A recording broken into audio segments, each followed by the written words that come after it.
Well, now, Harry, we finally turn to the story that we've been building up to for so long now in Matthew's account, the Passion and the Resurrection. In our churches today, we so often conflate the various accounts that we find in Scripture. So help us tease out, what are some of the differences between Matthew's version and those we find in the other Gospels? Right. In connection with the Passion and Resurrection stories, there is a lot of commonality. The evangelists, all of them, including John, who has some really interesting differences, they all seem to be operating from the same general template. Mm-hmm. But it's interesting to look at some of the little tweaks that they make to that template to see what their major concerns and interests are. In Matthew, in chapter 26, we have the story of the anointing of Jesus as a foreshadowing of what's going on. We have the conspiracy of the high priests. They all seem to be the villains here. Matthew is going to be very much concerned about who is responsible for the death of Jesus in a way that's even more pronounced than the other Gospels, and spins it in a very particular way. That was something I wanted to ask you about, actually. So we have this very famous and difficult verse in terms of who's responsible for Jesus' death, and that's Matthew 25:27, the so-called blood curse, where they say, "His blood be upon us and on our children." What do you make of that verse? It's 27:25. I'm sorry, 27:25. But in any case, there it is. I think you need to put this into the context where you also have a portrait of Pilate and his judgment on what's going on with Jesus. He washes his hands of things, and there's the wife has a dream by night and says the man is innocent. So there are a lot of signals saying the Romans really weren't interested in having Jesus killed. It really was a matter of the Jewish leadership, and they're responsible. And this particular verse, 27:25, which has had a very sorry history in the history of Christianity as a major text of anti-Jewish sentiment, really I don't think was meant by Matthew. For all of his polemic against the Pharisees and the Jewish leaders elsewhere, he still wants to affirm the Jewishness of Jesus and the Jewishness of what he's up to. One way of framing Matthew is as an alternative version of the Jewish tradition rather than a rejection of Judaism. So what does he mean here in chapter 27:25 when the people said, "His blood be on us and our children"? I think Matthew is operating with the same theological framework that he would have learned in Shabbat school, reading Deuteronomy and the Deuteronomic histories of ancient Israel. He's confronted with the fact, and we've pointed to this before and saw some of the parables in the previous chapters that point to this reality, that the temple has been destroyed. The temple, which was supposedly the place where God, our God's name, dwelled. The temple, which was the focal point of Jewish religious life, is no more. And it's a cause for lamentation, as was the destruction of the first temple that gave us the book of Lamentation in the Old Testament. And along with the destruction of the temple then comes the question of why did that happen? How can a good and just God allow something like the place where his name dwells to be obliterated in this way? And the ancient biblical tradition had an answer for that. Basically it was, we sinned, therefore we got punished. That's the answer we find in those biblical texts that I mentioned. It's the answer that we find in contemporary text reflecting on the destruction of the Second Temple by Jews. So Josephus, the Jewish historian, writing after the destruction, says, yeah, the temple was destroyed, and it's because God abandoned it. And why did he do that? Because we have all these bandits that were out there running the show, and the people just did not live up to their responsibilities. So the theological framework is coming out of that biblical tradition, and I think Matthew's judgment is that the temple was destroyed because the Jewish people did not recognize the person designated to be the son of David, the son of God in some sense or other. He's not making the kind of claims that John is making, but he has high messianic claims. And he says Jesus was not recognized, and that was the fault of the people that should have recognized him. That's the message that all these parables that we had read in the previous section were delivering, and I think it's the message here. So I think Matthew is dramatically trying to get that notion across. That is, that the people of Jesus' day Jewish people did not accept him, and therefore they got punished. Is that a message that we can affirm? No, I don't think so. No, and I think we can see Matthew operating as a kind of apologist, especially when he's giving us his remarks about Pilate. I think Jesus was crucified because the Romans saw him as a political threat.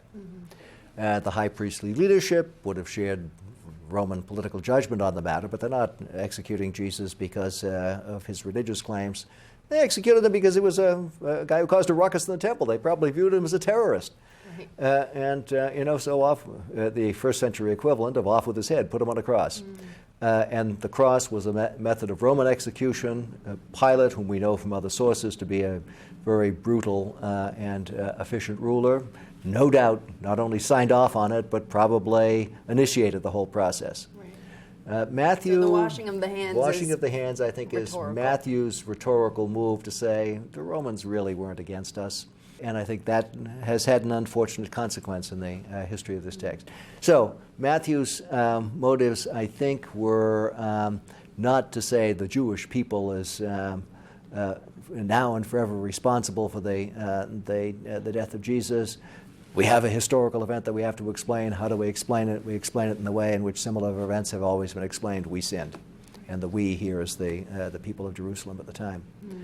Okay. Now, the one little addition to that is the we no longer includes Matthew because they are out there and we have our own form of continuation with the ancient tradition of Israel. But that's where Matthew is coming from there. Thank you. So just to point out, contextualizing this passage and Matthew more broadly is a really, I think, helpful way for us to understand what's going on rather than plucking it out and saying this applies for all time. Yeah, no, I think it's important to read it in context and see what Matthew was doing with it. I think it's important to keep in mind how the text has been used and used in very unfortunate ways in the last 2 millennia. And it's important to make a judgment about it, what we think about the claims being made in it and how they conform to the rest of the claims of the tradition. Right. Well, speaking of the claims being made here, one of the interesting passages that I've sort of always wondered about is what happens at the time of Jesus' death in Matthew's gospel. We have ghosts walking around. What's going on here?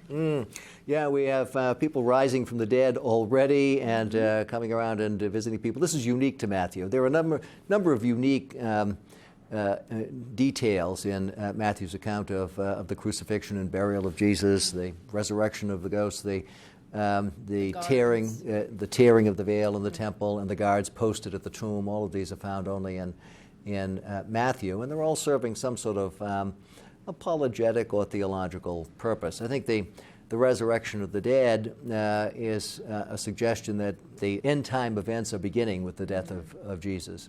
However much the expectation of the final end is pushed out in Matthew, we know that other early Christians, like Paul, expected Jesus to be coming again in his own lifetime, and the final wrap-up of God's eschatological judgment and salvation for people was going to happen in the very near future.